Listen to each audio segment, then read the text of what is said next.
Ao analisarmos, ao meditarmos na carta aos Efésios durante essa série, o nosso desejo é compreender, o nosso desejo é aprofundar algumas verdades essenciais para a vida da igreja. E eu quero ao longo dessa série destacar pelo menos 5 delas.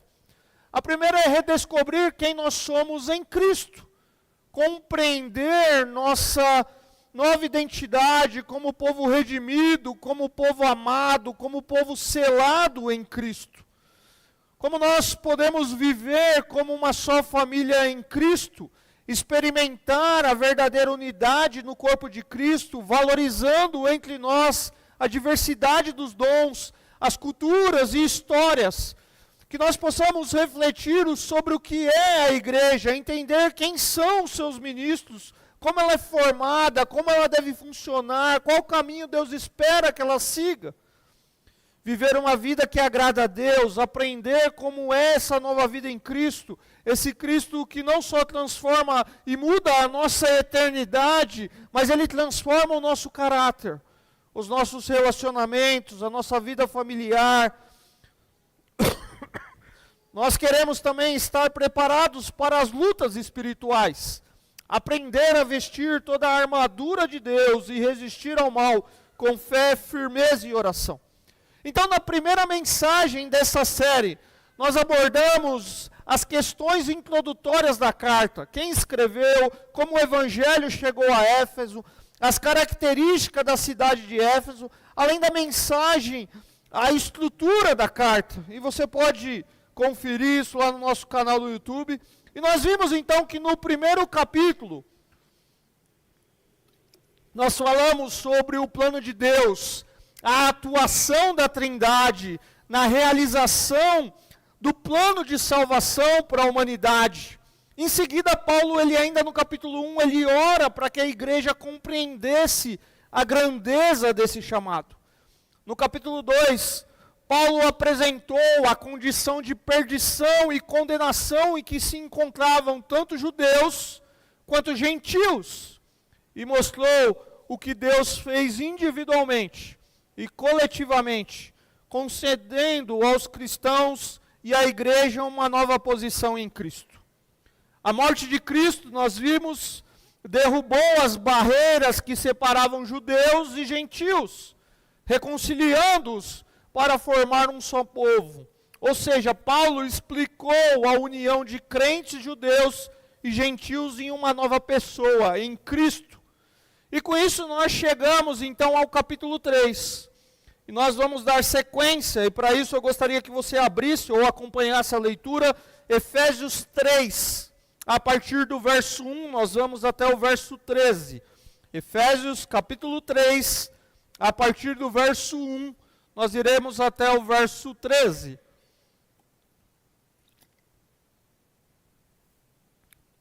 Paulo aqui, ele vai iniciar uma nova oração em favor dos cristãos de Éfeso. Mas antes de fazer essa oração, que nós vamos ver a semana que vem, terá sequência a partir do verso 14, ele faz aquilo que os estudiosos, que os comentaristas chamam de digressão. Ou seja, ele faz um desvio temporário do assunto principal, da sua narrativa, para explicar um outro tema, para dar um detalhe. Em outra palavra, no nosso português mais comum, ele está abrindo um parênteses. Sabe quando você fala alguma coisa e você faz aquela pausa e fala, deixa eu abrir um parênteses aqui. Paulo está fazendo isso. Paulo faz isso para falar do ministério de Cristo e sobre o ministério que ele recebeu de Deus, de tornar esse mistério, ou perdão, não ministério, mas mistério conhecido, revelando que judeus e gentios são co-herdeiros em Cristo, que foi exposto a semana passada, ou na última mensagem lá do mês de agosto, Efésios 2, de 11 a 18, e por esse mistério ele está preso. Efésios 3, a partir do verso 1. Por essa razão, oro, eu, Paulo, prisioneiro de Cristo Jesus, em favor de vocês, gentios. Certamente, vocês ouviram falar da responsabilidade imposta a mim em favor de vocês pela graça de Deus. Isto é, o mistério que me foi dado a conhecer por revelação, como já lhes escrevi em poucas palavras. Ao lerem isso, vocês poderão entender a minha compreensão do mistério de Cristo. Esse mistério não foi dado a conhecer aos homens de outras gerações, mas agora foi revelado pelo Espírito aos santos apóstolos e profetas de Deus, significando que mediante o Evangelho, os gentios são co-herdeiros com Israel, membros do mesmo corpo e coparticipantes da promessa em Cristo Jesus. Desse Evangelho, tornei-me ministro, pelo dom da graça de Deus, a mim concedida pela operação do seu poder. Embora eu seja o menor dos menores de todos os santos, foi-me concedida essa graça de anunciar aos gentios as insondáveis riquezas de Cristo e esclarecer a todos a administração desse mistério que durante as épocas passadas foi mantido oculto em Deus, que criou todas as coisas. A intenção dessa graça era que agora, mediante a igreja, a multiforme sabedoria de Deus se tornasse conhecida dos poderes e autoridades nas regiões celestiais, de acordo com o eterno plano que ele realizou em Cristo Jesus, o nosso Senhor. Por intermédio de quem temos livre acesso a Deus, em confiança pela fé nele. Portanto, peço a vocês que não desanimem por causa das minhas tribulações em seu favor, pois elas são uma glória para vocês. Palavra do Senhor. Vamos orar mais uma vez. Pai, obrigado por essa palavra, que o teu Espírito Santo fale aos nossos corações. Nós queremos ouvir ao Senhor, queremos ouvir a tua voz, ó Pai. O Senhor que conhece, como já falamos aqui, o mais íntimo do nosso ser. Que o Senhor fale conosco aquilo que o Senhor tem para nos dizer. É assim que nós oramos, em nome de Jesus. Amém. Por essa razão, eu, Paulo, prisioneiro de Cristo Jesus, por amor de vocês, gentil. Por essa razão oro, eu, Paulo, prisioneiro de Cristo Jesus, por amor de vocês, gentios. Talvez na sua versão tenha oração e talvez na outra versão não tenha oração. Mas o que Paulo está dizendo é, por essa razão eu, Paulo, prisioneiro de Cristo Jesus, por amor de vocês, gentil. Ou seja, por tudo que Deus tem feito até aqui, explicado nos capítulos anteriores, agora ele deseja explicar o motivo pelo qual ele ora pelos efésios. E como eu disse anteriormente, ele abre um parênteses. Ele interrompe a sua fala, que vai voltar lá no verso 14, que é a sua oração, para explicar o que significa dizer que ele é um prisioneiro por amor deles. Ele precisa também explicar, ou deseja explicar, o seu próprio papel no plano de Deus em salvar os gentios. Então Paulo, ele inicia o verso 1, ele inicia esse trecho se apresentando como um prisioneiro de Cristo Jesus. O que parece ser em um primeiro momento para nós um grande paradoxo, algo contraditório. Ele se considerava prisioneiro do Senhor e não prisioneiro dos judeus que o acusaram, ou do tribunal de Roma para o qual ele havia apelado, e estava ali sobre a custódia, aguardando o julgamento diante do imperador. É interessante porque humanamente, ele era um prisioneiro de Roma. Mas Paulo enxergava de forma diferente. E ele deixa evidente que aquilo que em primeiro momento parece ser uma aparente contradição, a verdadeira liberdade só pode ser encontrada quando nos tornamos prisioneiros de Jesus. Se você se recordar, ou se você conhece o texto de Efésios, você vai se lembrar que quando nós lemos e terminamos o livro de Atos, esse livro ele termina com a chegada de Paulo em Roma.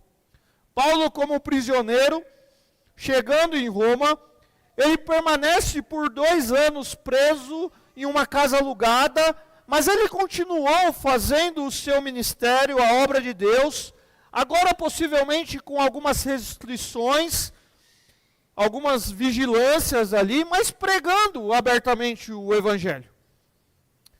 Ali, possivelmente, enquanto Paulo esperava o seu julgamento perante Nero, Paulo escreveu as chamadas cartas da prisão. Ali, enquanto estava em Roma, preso nesse período de 2 anos, ele escreveu aquilo que nós conhecemos como as cartas de Efésios, Filipenses, Colossenses e Filemão. Todas essas cartas fazem referências às suas cadeias, se encaixam bem ali em Atos 18. Portanto, quando Paulo escreve a carta aos Efésios, ele encontrava-se preso. Ele estava esperando o seu julgamento, ele estava esperando ser ouvido pelo imperador. Agora, como eu disse, embora Paulo não estivesse preso, Paulo não se via como prisioneiro de um império. Paulo não se via como vítima de um império. Paulo não se via como uma injustiça ou alguém que sofreu a injustiça dos homens. Paulo se via como um servo do Senhor e como um prisioneiro de Jesus Cristo. Paulo, querido, se você se lembrar, ele foi preso porque ele estava vivendo por uma causa. Paulo foi preso porque ele estava vivendo por um amor que não só o havia transformado, mas também o havia cativado. Paulo estava ligado a Cristo, sua causa era Jesus, a sua causa era proclamar o Evangelho. O seu amor por Jesus o fez transmitir o Evangelho e por isso ele estava preso. Foi em razão de viver proclamando o amor de Deus aos gentios e aos judeus que ele foi preso. Agora, queridos, Paulo nos ensina que a verdadeira liberdade não está em fazer tudo o que queremos. A verdadeira liberdade está em viver totalmente para Cristo. Paulo nos ensina que nós precisamos viver conscientes de que estamos ligados a Cristo em amor e que devemos viver para a sua glória. Paulo viveria para agradá-lo, para a glória dele, não importava a circunstância que estava vivendo, pois tudo era parte do plano divino. Agora, essa declaração inicial de Paulo, ela nos desafia, porque talvez muitos de nós não iríamos perder uma noite de sono ou uma refeição, muito menos enfrentaríamos uma prisão ou um martírio por causa do Evangelho. Porque nós nem sempre vivemos ou nós estamos cativados por esse Evangelho, mas presos às outras coisas que para nós são mais importantes. Presos a vícios, presos a pecados, a paixões terrenas. Agora o que Paulo nos lembra é que quando nós não estamos acorrentados a Cristo, como um prisioneiro acorrentado na prisão, nós estaremos acorrentados a outra prisão. Nós estaremos presos a algo ou alguém, presos ou escravos dos vícios e dos pecados. Mas só Cristo liberta e transforma. A verdadeira liberdade só é encontrada quando nos tornamos prisioneiros de Jesus. E essa é a verdadeira beleza. Esse é o verdadeiro paradoxo. Esse é o verdadeiro aquilo que parece contraditório. Nós só somos livres quando nós somos escravos de Jesus. Quando nós estamos acorrentados em Cristo. E se nós não estamos acorrentados em Cristo, se nós não estamos selados em Cristo pelo seu Espírito Santo, nós estamos presos e selados em outras coisas, do qual nós nos tornamos escravos. Tem muita gente que é escravo da sua rotina. Tem muita gente que é escravo do seu trabalho. Tem muita gente que se tornou escravo da sua família, uma idolatria acima do padrão que Deus estabeleceu para o cuidado da família. Tem muita gente que é escravo de vícios. Tem muita gente que é escravo de um monte de coisa que nos preende. E a gente não percebe. E aí a gente não quer ser escravo de alguém. A gente não quer estar acorrentado a alguém. Que é aquele que diz que se nós deveríamos crucificar a nossa carne em Cristo, mortificar a nossa carne em Cristo. Paulo está preso literalmente, mas ele olha escrevendo essa carta, continuando o seu argumento, ele fala, eu estou preso, eu sou prisioneiro de Cristo Jesus, em favor de vocês. Eu fui preso porque eu preguei o Evangelho. Eu fui preso porque eu coloquei o dedo na ferida daqueles que não queriam ouvir o Evangelho. Então, eu sou prisioneiro desse Senhor. Para mim, nada faz mais sentido senão viver para Ele. E aí ele continua no verso 2, ele diz assim, certamente vocês ouviram falar da responsabilidade imposta a mim, em favor de vocês pela graça de Deus. Paulo, ele reafirma aos seus leitores, aquele povo, e demonstra mais uma vez consciência da sua responsabilidade, da missão que recebeu de ser um mensageiro em favor dos efésios e de todos os gentios. E essa missão, repito, na qual ele deveria, ou ele deve ser fiel, lhe custou a prisão. E aí ele começa no verso 3 e 4, ele diz assim, isto é, o mistério que me foi dado a conhecer por revelação, como já lhes escrevi brevemente. Ao lerem isso, vocês poderão entender a minha compreensão do mistério de Cristo. Paulo, ele está explicando o seu papel no plano de Deus de salvar os gentios, e agora ele vai usar uma expressão chamada mistério. Se eu falei algumas vezes ministério aqui, eu falei errado, porque eu já me dei conta aqui que eu já li e falei ministério, mas não é ministério, é mistério, né? E ele menciona essa expressão, essa palavra nos versos 3, no verso 4, no verso 5, no verso 9, e essa expressão, ela é uma palavra-chave para nós entendermos esses versos.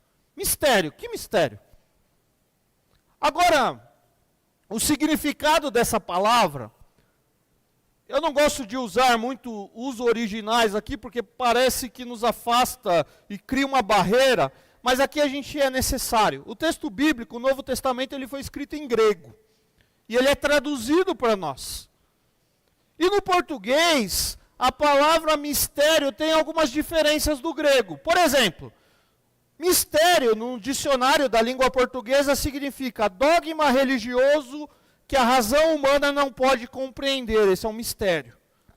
Tudo que tem causa oculta ou nos parece inexplicável. Um segredo, algo que é incompreensível, que não se consegue explicar ou desvendar. Um mistério. Eu estacionei o carro ali em frente à casa antiga da Sara ali, porque estava uma bagunça, e eu saí da igreja, o carro está em frente à igreja. Isso é um mistério, ok? Eu tranquei o carro, a chave está aqui, ninguém pegou o carro e o carro apareceu aqui. Não aconteceu não, tá pessoal? Fiquem tranquilos. Isso é um mistério. Nós vamos tentar aqui desvendar o que aconteceu do carro que estava ali, ele apareceu aqui na frente da igreja quando eu estava indo embora. Isso é um mistério. A gente não tem explicação para isso, a gente não consegue entender isso. Agora no grego, essa palavra ela tem um significado um pouco diferente. Embora continue sendo um segredo, algo oculto, já não é algo que está cuidadosamente guardado, mas é algo que começa ou já está revelado, é um segredo aberto, ou uma verdade revelada. É o meu carro, que no exemplo que eu dei, que saiu de lá perto da casa da Sara, apareceu na frente da igreja, e todo mundo não soube como fazer isso, mas agora nós descobrimos uma explicação. A Daísa deu a chave para alguém foi lá, pegou o carro e foi gentil, para quando eu sair da igreja eu não precisar ir até, não precisa fazer isso não. E deixou o carro, é um segredo revelado, algo que já não está mais oculto. Ok? Entenderam? É uma verdade que esteve oculta ao conhecimento, ao entendimento humano, mas que atualmente está desvendada pela revelação de Deus. Portanto, Paulo recebeu como um presente a possibilidade de conhecer algo que ninguém havia conhecido antes dele. Ele foi encarregado desse ministério. Deus me deu algo especial, algo que Deus revelou, que ninguém conheceu antes. Nesse tempo nós estamos vivendo. Agora a pergunta é, o que é esse mistério? Que inclusive Paulo ainda nos versos seguintes, verso 4, vai chamar de mistério de Cristo. Verso 5, mistério que não foi dado a conhecer aos homens de outras gerações. Verso 9, esclarecer a todos a administração desse mistério que durante as épocas passadas foi mantido oculto em Deus. Estudando o texto e lendo alguns estudiosos, eles afirmam que se pode dizer que esse mistério é em certo sentido Cristo, em todas as suas gloriosas riquezas por meio do seu Espírito. Esse é um mistério de Cristo, habitando nos corações e mentes, tanto dos judeus como dos gentios, unidos em um único corpo, que é a igreja. Uma verdade que Paulo não descobriu por pesquisas e informações de homens, mas por revelação divina, como ele mesmo afirmou aqui. E aí Paulo então continua, verso 5. Esse mistério não foi dado a conhecer aos homens de outras gerações, mas agora foi revelado pelo Espírito aos santos apóstolos e profetas de Deus, a saber que mediante o Evangelho, os gentios são co-herdeiros com Israel, membros do mesmo corpo e co-participantes da promessa em Cristo Jesus. Paulo deixa mais uma vez claro a união entre judeus e gentios em um só corpo, através da união de ambos em Cristo. Quando nós olhamos para as Escrituras, a revelação bíblica era dada aos homens por meio dos profetas. Eles também receberam revelação do mistério divino, uma vez que o Antigo Testamento já revelara que Deus tinha um propósito para os gentios. E quando eu falo de gentios aqui, pessoal, não vem de gentileza, tá? Não é um gentil de gentileza, é todos aqueles povos que não eram judeus. E como nós vimos nas meditações do mês de missões, Deus promete que todas as nações, todas as famílias da terra seriam abençoadas por meio de Abraão. Que Israel seria como uma luz para as nações, que o Messias receberia as nações como sua herança. O plano de Deus de salvar as nações não era desconhecido. Então não é isso que Paulo está falando. A questão era como Deus poderia realizar esse plano tão grandioso. Portanto, o que o Antigo Testamento não revelou foi a natureza radical do plano de Deus, de judeus e gentios, que ambos seriam incorporados em Cristo, em sua igreja, em igualdade, sem qualquer distinção, como o povo de Deus. E Paulo está dizendo, essa união, que eu já falei lá no capítulo, ide por todo mundo. Se você se lembrar da mensagem do pastor Siung a semana passada, você vai ver que ele pedindo para você repetir em alguns momentos, e eles estavam em Jerusalém, e eles estavam em Jerusalém, e eles estavam em Jerusalém. E há um momento que eles não estão mais em Jerusalém, agora parece que o evangelho está alcançando novos povos. E Paulo tem um papel muito importante nisso, queridos. Essa natureza do plano de Deus. Esse mistério que estava oculto até a vinda de Cristo. A sua revelação se dá por meio de Paulo, comunicando ao mundo, vencendo o preconceito judaico. Paulo dizendo, aqueles que estavam longe, estão agora perto, foram inseridos em uma nova aliança. Judeus e gentios estão na mesma posição diante de Deus. Eles receberam a mesma oferta, eles receberam a mesma ajuda, eles receberam as mesmas promessas em Cristo Jesus. A mensagem é acessível a todos e acolhe todas as pessoas em toda parte. Aí você escuta, e talvez esse texto para mim seja um dos textos mais difíceis de Efésios. Porque você escuta isso e fala, isso é muito distante. essa afirmação de Paulo está distante para nós. Mas eu quero te lembrar que na igreja de Éfeso, ela era formada por judeus e gentios, não judeus convertidos. E como nós vimos no capítulo 2, para os judeus o mundo se dividia basicamente em Israel, o povo de Deus, e o gentio, as nações, não o povo de Deus. Os judeus, eles se orgulhavam de ter a identidade do povo escolhido de Deus. E o gentio, que eles chamavam de não circuncidado, não tinha lei, era considerado impuro e muitas vezes ligado ao paganismo, à idolatria. E através do sangue de Cristo, gentios e judeus estão próximos de Deus. Não por méritos humanos, mas pela graça de Deus. Paulo está deixando evidente mais uma vez que a morte de Cristo na cruz é o único meio de reconciliação com Deus. Não há outro caminho. Não há outra ponte. Não há outra saída. Esse convite alcança os que estão próximos e os que estão distantes. Judeus e gentios, ricos e pobres, religiosos e pecadores, todos em Cristo podem se tornar um só povo. É somente diante da cruz que encontramos paz. A paz com Deus e a paz com o próximo.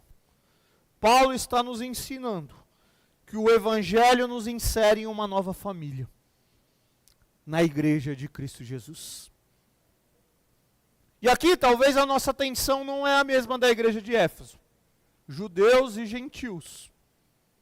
Mas nós temos tensões talvez internas nos nossos corações. Talvez a gente olhe e fale assim, cuidar daquele que cresceu na igreja para mim é muito mais fácil que cuidar daquele que se converteu agora e vem, como eu falei as mensagens anteriores, vem agora cheio de coisas do mundo que o evangelho precisa transformar, mas que na minha cabeça eu gerei preconceitos. E aí eu não consigo imaginar que eu e essa pessoa somos um em Cristo. E aí a gente precisa vencer alguns preconceitos, queridos. O evangelho transforma. Você crê nisso?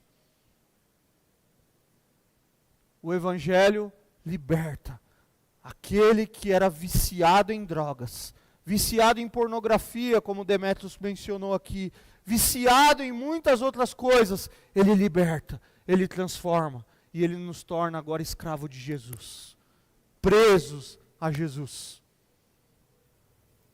E esse é o nosso grande desafio de ser igreja, queridos. É saber que existe um evangelho que alcançou a mim e a você, mas que deseja alcançar aquele que talvez você não queria que fosse alcançado. Ok? Esse é o evangelho. E aí, com isso eu volto a algumas séries anteriores sobre ser igreja. Porque ser igreja não é alcançar só o evangelho por meio de ação social, por meio de cuidado social. Não, isso faz parte, é o papel da igreja. Mas quem transforma é o evangelho, quem transforma é Jesus, queridos. Então o papel principal da igreja é pregar o evangelho. O papel principal da igreja é discipular pessoas. O papel principal da igreja é ajudar pessoas a serem conformados à imagem de Cristo Jesus. Cuidarmos um dos outros, crescermos juntos na fé e testemunhar ao mundo do amor e do perdão que é possível através da obra de Jesus. Paulo está dizendo, eu recebi essa missão de dizer que a mensagem do Evangelho é acessível a todos. É acessível a todos. E ele diz isso no verso 7. Deste me tornei ministro pelo dom da graça de Deus a mim concedida pela operação de seu poder. Paulo, ele considera essa comissão, esse ministério, agora sim ministério, de divulgar o evangelho, um privilégio enorme. Para ele ser um ministro do evangelho, era um presente de Deus. Um ato da misericórdia, da graça de Deus. Não foi algo que ele planejou, não foi algo que ele construiu como propósito de vida, foi um chamado de Deus, um presente gracioso de Deus. E Paulo, mais uma vez, nos lembra, queridos, que o centro não é o servo, o centro é o Senhor. Paulo nos lembra que o centro não é ele, mas a graça de Deus. Uma graça que transforma, uma graça que capacita, uma graça que restaura, e nos chama, nos convida para um caminhar com o Senhor, para participar da sua obra. O dom que você recebeu de Deus, queridos. E aí eu reafirmo o que eu já falei inúmeras vezes aqui, não importa se você cresceu na igreja, ou se você se converteu há pouco tempo. O dom que você recebeu de Deus tem um propósito: servir e edificar a igreja de Cristo Jesus. Nenhum dom ou ministério na igreja é fruto do nosso mérito. Tudo vem pela graça de Deus. Paulo tem consciência disso. E aí eu deixo duas perguntas para nós fazermos para nós mesmos. Tenho usado meus dons para o reino, para a edificação da igreja? Reconheço que a minha capacitação vem de Deus ou confio apenas na minha força?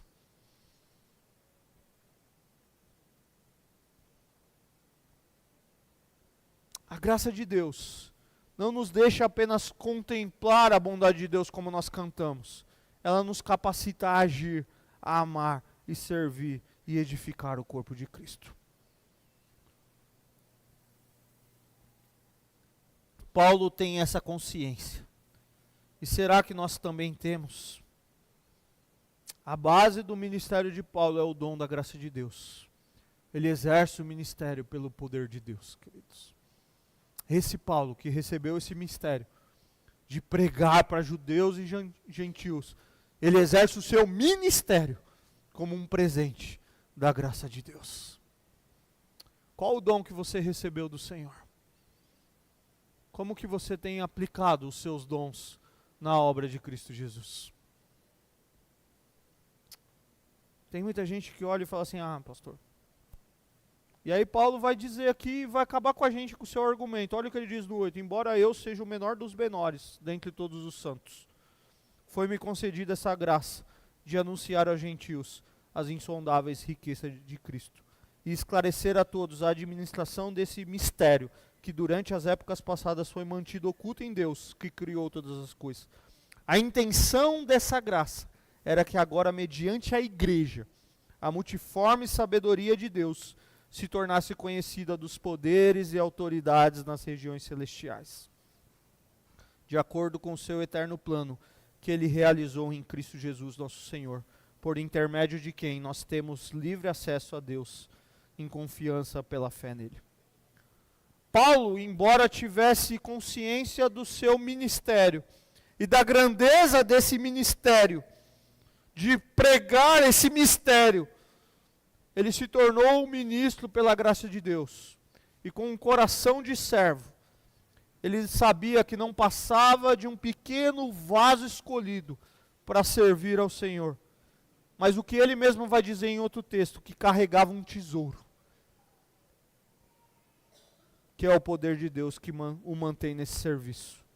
E o ministério para o qual ele foi chamado era pregar, anunciar as boas novas aos gentios, pregar o evangelho, as insondáveis riquezas de Cristo. Era a missão que Paulo havia recebido de Cristo. E aí eu volto à pergunta quando eu li os versículos aqui que eu não terminei. Como você tem servido ao Senhor? Qual as desculpas que você dá? Ah, não, eu sou muito novo. Ah, eu vou fazer quando... Ah, agora eu estou muito velho. Ah, eu vou fazer quando a minha vida tiver nesse momento. Queridos, a grande verdade é que a nossa vida sempre vai ter fases. E a gente precisa entender as fases dela. Mas em todos os momentos, Deus te encarregou de algo, que é viver esse poder transformador do Evangelho. No bairro que você mora, na empresa que você trabalha, com quem você convive. É viver esse poder transformador do Evangelho. Ah, não, pastor, eu não tenho tempo. Eu trabalho demais. Meus domingos, então, tem gente que eu estou aqui há 2 anos e meio, eu acho que eu vi 3 vezes na igreja, porque diz que trabalha no domingo, mas eu não vejo no domingo, eu não vejo na quarta, não vejo no domingo de manhã, eu falo, meu Deus, Esse trabalha. Mas se diz crente, se diz membro de uma igreja local. Queridos, Paulo deixa muito evidente em Efésios que ser unido a Cristo é fazer parte disso aqui, dessa sociedade que Deus criou. Que une os mais velhos com os mais novos. Que une experiência de vida cristã ao longo dos anos com aqueles que estão chegando agora. E ser parte do corpo é estar na igreja de Jesus. Servindo com os dons que Deus te deu. Deus te deu dons. Não sei qual é, pastor. Vamos conversar, vamos orar, vamos trabalhar. Eu já cantei no louvor, queridos. E uma certeza que eu tenho é que Deus não me deu esse dom. E eu acho que a igreja também vai ter essa certeza o dia que me ouvir cantando. Eu brinquei com a Pamela ali antes de começar as aulas, que eu cantava na aula de canto, fiz até aula de canto, no pretinho do teclado, no semitom, sei lá como chama isso. E a professora olhou para mim e falou assim, a professora não entendia eu cantando. Eu falei, se a professora não entende eu cantando, por que eu vou cantar? Mas por que pregar? Por que ensinar? Eu sou tímido. Eu não sei falar, eu não gosto de falar em público. E não gostava, queridos. Mas quando nós recebemos um dom de Deus, é para o serviço da igreja, é para a glória dele. Pergunte para os meus colegas de escola, quantas vezes eles me viram apresentar um trabalho na escola. Porque eu não gostava. Mas quando nós recebemos um dom de Deus, quando nós recebemos um chamado de Deus, é para o serviço. Descubra qual o dom que Deus te deu e tenha essa mesma consciência de Paulo. É para abençoar a igreja de Calcaia, é para abençoar o povo de Calcaia, é para glorificar a Deus, para que pessoas, e aí você está lá embaixo, você está na porta, você está no ministério infantil, não importa onde você esteja, você serve para a glória de Deus, para que esse evangelho alcance outros. O problema é que a gente é exclusivista. E aí a gente quer o evangelho só para nós. Só que se alguém não tivesse contado o evangelho para você, meu irmão, sinto dizer, você também não teria sido alcançado pelo evangelho. Não importa se foi o seu pai, sua mãe, seu avô, o vizinho, alguém do trabalho, alguém falou para você de Jesus. E Paulo tinha consciência disso. Eu recebi essa missão. A crise da igreja de Éfeso, a crise da igreja desse tempo, é entender o papel do judeu, é entender o papel do gentil, é o povo de Deus entender que o evangelho é para todos, e eu recebi essa missão, e com ela eu vou fazer com zelo, é pregar o evangelho de Cristo Jesus, essa nova sociedade que Deus está formando. Qual foi a última vez que você falou do evangelho para alguém? Qual foi a última vez que você convidou alguém para estar aqui na igreja? E aí a gente tem inúmeras desculpas, né? E aí talvez você está aí, eu estou falando, você está pensando já nas desculpas. Eu não quero saber sua desculpa. Eu estou só provocando para você pensar. Porque algumas podem ser justas. Mas qual foi a última vez que você convidou alguém para estar aqui nesse banco? E você sentou do lado dele? Qual foi a última vez que você falou, eu quero te acompanhar nessa jornada? Eu já contei aqui e fiquei surpreso, não tinha mais contato e vi por meio de umas redes sociais que essa pessoa faleceu. Mas eu já contei aqui de um rapaz que trabalhou comigo. Ele era o coordenador de um setor da área financeira da empresa que a gente trabalhava. Ele tinha uma certa amizade com a secretária e aquele rapaz, ele conseguiu a sala, a melhor sala que a gente tinha na empresa, para se reunir com um grupo de pessoas e dava estudo bíblico na igreja, na empresa. Essa foi a missão que ele recebeu de Deus, queridos. Pregar o evangelho, ensinar outros na empresa. É a dele. A minha e a sua talvez é diferente, a de Paulo é diferente, a gente não precisa se sentir em crise com isso. O que a gente precisa entender é que nós recebemos de Deus, para a glória dele, para que esse evangelho, essa nova sociedade que Deus está formando, alcance pessoas diferentes de nós, alcance aqueles que Deus deseja atrair para si, e vai sentar lá no seu banco, E aí, como eu falei alguns domingos aí que eu fui meio radical, né? Não importa se você descobrir que o camarada já pagou a pena de uma prisão, porque ele foi alguém que no passado fez isso, mas o evangelho transforma. Se a gente crê nisso, queridos, a gente precisa viver isso com verdade. Parece, e eu sinto, e posso estar enganado, mas que a gente crê, mas a gente está sonolento quanto a isso. E a gente já não tem mais prazer de falar desse Cristo que alcançou as nossas vidas. E aí Paulo continua, aquele que criou o universo, que criou todas as coisas, agora fez uma nova criação, judeus e gentios, a igreja.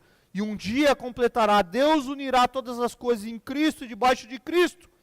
Esse novo povo forma de judeus e gentios, reconciliados com Deus e uns com os outros, ele vai dizer, revela a multiforme sabedoria de Deus, as múltiplas formas e modos pelos quais Deus manifesta a sua sabedoria.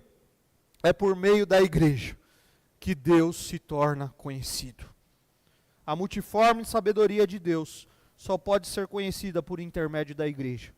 Um grupo de pessoas chamadas para fora desse mundo, estão no mundo, mas não são do mundo, chamados para fora do império das trevas, para viver dentro do reino do Filho amado de Deus. A igreja é testemunha dessa misericórdia diante de homens e anjos, segundo o eterno propósito que fez em Jesus Cristo. A igreja revela, a igreja torna conhecida a multiforme sabedoria de Deus. Revela aos homens, mas revela também aos seres celestes, nos lugares celestiais, a sabedoria de Deus. Deus tem planos que ultrapassam esse tempo e a dimensão daquilo que nós podemos ver. Sobre isso, Hernandes Dias Lopes diz, abre aspas, ele está parafraseando aqui o John Stott, ele diz assim, Paulo diz que a igreja está no palco da história como o maior espetáculo do mundo. Enquanto o evangelho se espalha em todas as partes do mundo, essa nova comunidade cristã de cores variadas desenvolve-se. É como a encenação de um grande drama. A história é o teatro. O mundo é o palco. E os membros das igrejas de todos os países são os atores. E o próprio Deus escreveu a peça, dirige e a produz. E quem está no auditório são os anjos. Eles são espectadores do drama da salvação. Deus colocou e nos deu essa responsabilidade. E por isso ele termina no verso 13. Portanto, peço-lhes que não se desanimem por causa das minhas tribulações em seu favor, pois elas são uma glória para vocês. Diante de tudo que Paulo havia dito, Paulo ele termina esse parágrafo como começou. Ele deseja, ele pede a eles para que não fiquem desanimados, a não ficarem tristes pela prisão e pelas tribulações que estavam enfrentando, porque esses sofrimentos existiam, porque Deus havia usado a sua vida para levar o evangelho aos Efésios. Queridos, o cara está preso por pregar o evangelho. Ele está escrevendo para uma igreja que nós já vimos lá que ele participou, se despediu dos ministros da igreja lá em Atos. E agora ele está escrevendo e fala assim, ó, não fiquem tristes, não fiquem desanimados. Porque tudo isso faz parte do plano de Deus. A sua prisão era consequência da salvação daqueles irmãos. O plano de Deus não falhou porque ele estava na prisão. Paulo estava preso, mas nem por isso ele fala, a vida acabou, o plano de Deus não está sendo cumprido. Alguns vão dizer que Paulo foi solto depois desse período de 2 anos, ainda teve um ministério, exerceu, participou. Alguns ousam dizer que ele chegou até a Espanha, e aí Paulo é preso novamente, e é lá que ele escreve 2 Timóteo, já no finalzinho da sua vida, já velho. Mas Paulo em todo momento, queridos, ele tinha consciência da vocação que ele recebeu do Senhor Jesus. Ele não se envergonha porque estava preso. Ele estava sofrendo, preso por uma causa digna, e eles deveriam se orgulhar desse fato. Eu estou preso, mas eu não sou prisioneiro de Roma. Eu sou prisioneiro de Cristo. Tudo está dentro dos propósitos de Deus para a minha vida. E a minha pergunta para você nessa noite que chegou aqui é: como está seu coração? Como está a sua motivação? Qual o ministério que você recebeu de Cristo Jesus? E aí às vezes a gente olha e fala assim: não, pastor, eu não sei pregar. E graças a Deus que não é todo mundo que sabe pregar, queridos. Eu não sei dar aula, e graças a Deus, já falei isso aqui outras vezes, que não é todo mundo que sabe dar aula. Eu não sei cantar, graças a Deus por isso. Mas eu sei arrumar uma janela. E graças a Deus por isso, porque Deus vocacionou e deu pessoas o dom de arrumar uma janela. Eu sei tocar o corinho de uma torneira. E graças a Deus por isso, que Deus deu capacidade de trocar. Esse dia eu fui trocar o corinho, a torneira da minha casa espanou aquela rosca que você rodeia ela. E aí eu fui lá todo ingênuo tirar o parafuso. Falei, é fácil, é só tirar o parafuso. Tirei a capinha, tirei o parafuso. Vou tirar o parafuso. Aí eu descobri que o parafuso estava espanado. Aí, YouTube. Vamos lá no YouTube, vamos ver como que a gente tira um parafuso espanado. Não, é só meter a furadeira, a broca, vai forçando que vai arrebentar o parafuso e vai sair. Queridos, eu não sei do que era feito aquele parafuso. Mas eu fiquei alguns minutos. Eu acho que meus vizinhos ali devem ter ouvido aquele dia. Aquele e voltava. E talvez para alguns isso é muito simples. Porque isso é o dom que Deus deu, queridos. A habilidade que Deus deu. Eu não estou falando que eu não fiz, eu fiz. O que vocês acham que eu fiz? Troquei a torneira, era mais fácil. A 10 eu já queria outra torneira, eu fui lá e troquei a torneira, era mais fácil. Deixei lá, vou arrumar, comprei a pecinha para arrumar, para devolver depois a casa bonitinha, mas troquei a torneira porque foi mais fácil. Mas o que eu estou querendo dizer aqui com essa brincadeira, com essa ilustração, queridos, é que nós recebemos algo especial de Deus. O de Paulo era se orgulhar e dizer assim, eu sou pequeno, eu não sei o que Deus viu em mim, mas Ele me deu a graça de anunciar esse evangelho. Em mim não tem nada que Deus olha, mas Ele me deu o prazer e a oportunidade de dizer que não importa se você é judeu, não importa se você é gentil, Deus deseja unir a todos e Ele morreu por todos. Foi isso que Ele me deu. E talvez você chegou aqui nessa noite e você está dizendo a mesma coisa, eu não sei o que Deus viu em mim, e graças a Deus, porque Ele viu em mim e em você, um pecador desgraçado que não merecia a graça dEle. Mas a graça dEle nos alcançou. E não é mérito meu, e não é mérito seu, é graça. Favor imerecido, presente, dádiva de Deus. E aí Ele te capacita. E talvez você vai trocar a torneira da igreja melhor que eu. Talvez você vai descer com essas belezinhas aqui na escada, tomando cuidado para que eles não caiam. Talvez você vai refazer inúmeras outras coisas. Mas o que eu desejo e o que eu quero encerrar a nossa reflexão nessa noite é que você tenha a mesma alegria de Paulo, dizendo, eu recebi isso de Deus. E aí não importa se você está na porta, você está no estacionamento, você está com as crianças, você está pregando, você está ensinando, você está cantando. Não importa o que você vai fazer, você faz isso com um sorriso no rosto, dizendo, vem de Deus, não é de mim. Eu não me sentia preparado para isso. Eu não me sinto capaz para isso. Eu não me sinto digno. Mas Deus faz isso pela sua graça.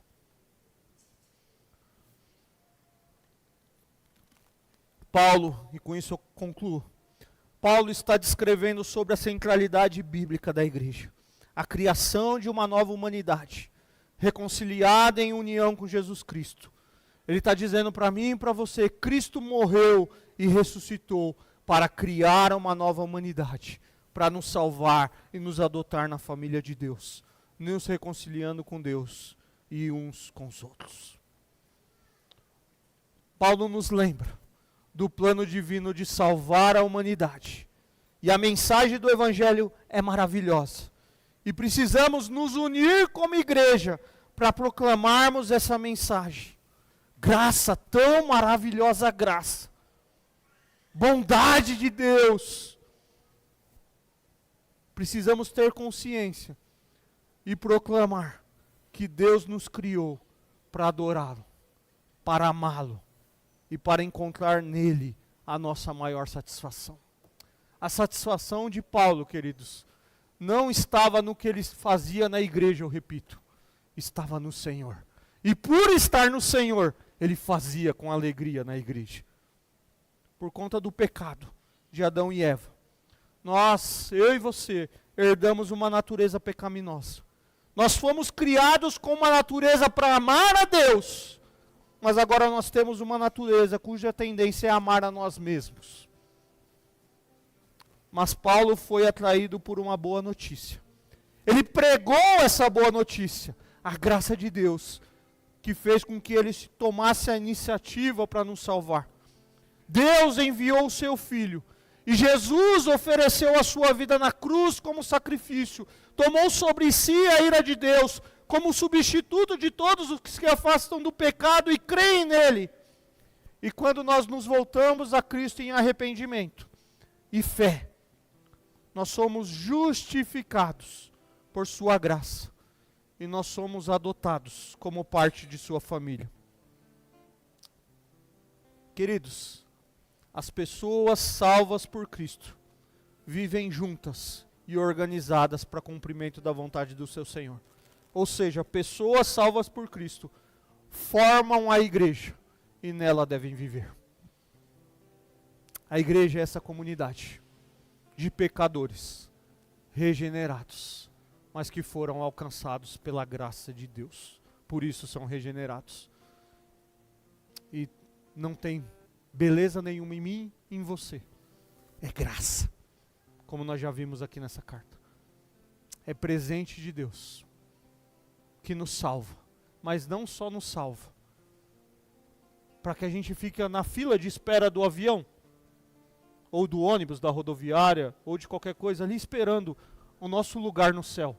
Vai chegar a nossa hora, vai chegar a nossa hora. Não, nos salva para a gente começar a viver aqui, esse Evangelho. E eu não estou negando com isso que nós não devemos aguardar e ansiar por estarmos com Ele, ok? Eu estou dizendo que já começa aqui, para você viver isso. E para isso Ele te insere na igreja, Ele te dá um dom, para você servir a igreja dEle. Eu quero convidar você a ficar em pé, eu quero orar com você antes da gente cantar.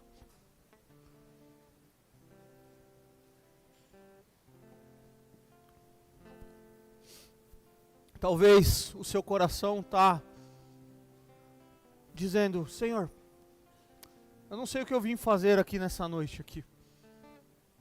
Talvez eu estou com problema nas minhas finanças. Talvez eu estou com problema na minha casa. Talvez eu estou com problema nas mais diversas esferas da minha vida. E o pastor veio aqui falar sobre o Paulo que está falando de judeus e gentios, de um desafio da igreja de Éfeso, que não é da igreja do nosso tempo. Mas eu quero dizer para você que essa mensagem é para mim e para você, queridos. Porque não importa como você está vivendo. Não importa como você chegou aqui. Não importa se você está em crise porque você cresceu na igreja e não está entendendo o momento de vida que você está vivendo hoje. Não importa se você nunca pisou na igreja e se é a primeira vez que você está pisando na igreja. Tem um Deus Todo-Poderoso que conhece a sua vida e está dizendo: eu quero transformar a sua história. Eu quero operar na sua história. Eu quero pôr a minha história na sua história, para que você não chame mais de sua história, mas chame de alguém regenerado por Cristo Jesus. Eu quero te dar dons.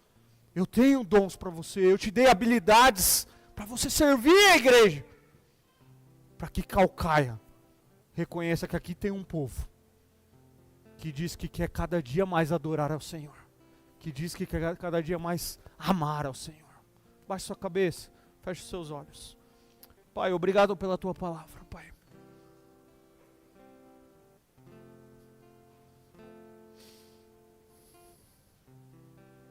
Palavra que nos leva lá para Éfeso.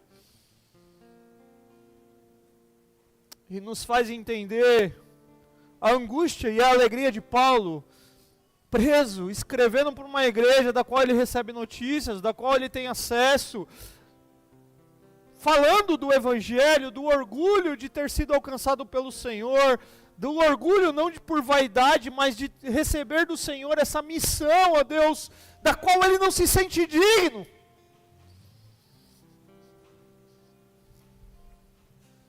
De dizer que o Evangelho salva qualquer pecador. De nos lembrar da nossa condição.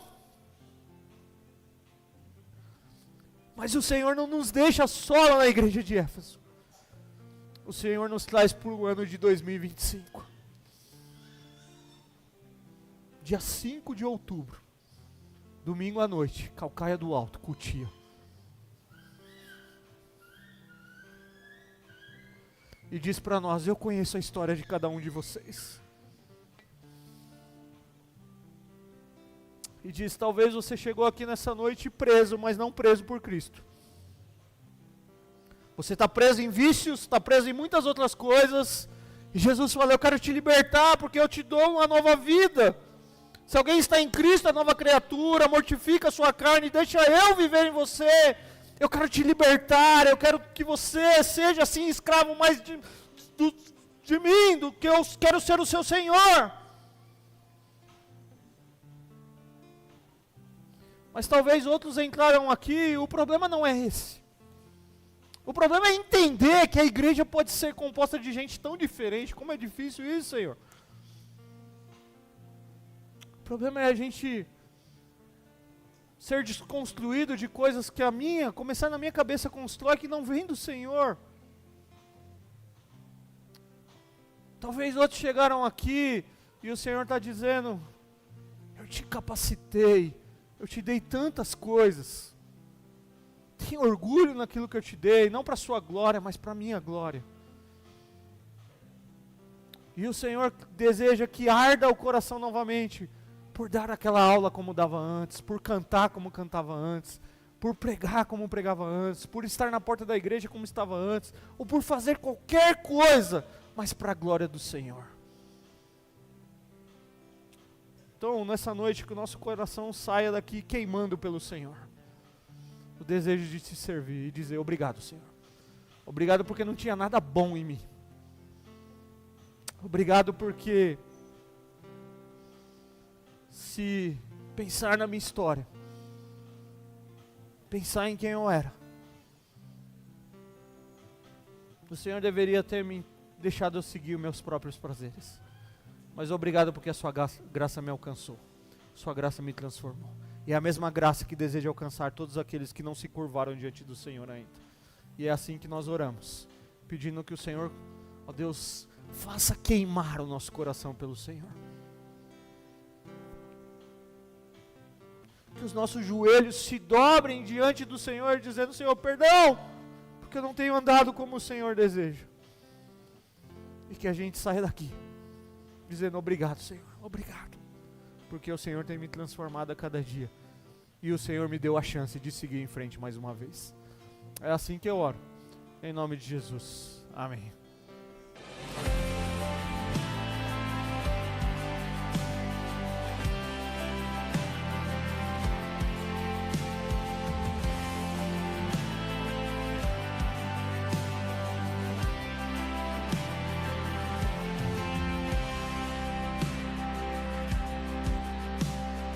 Antes do tempo existir, escolheu-nos pra si.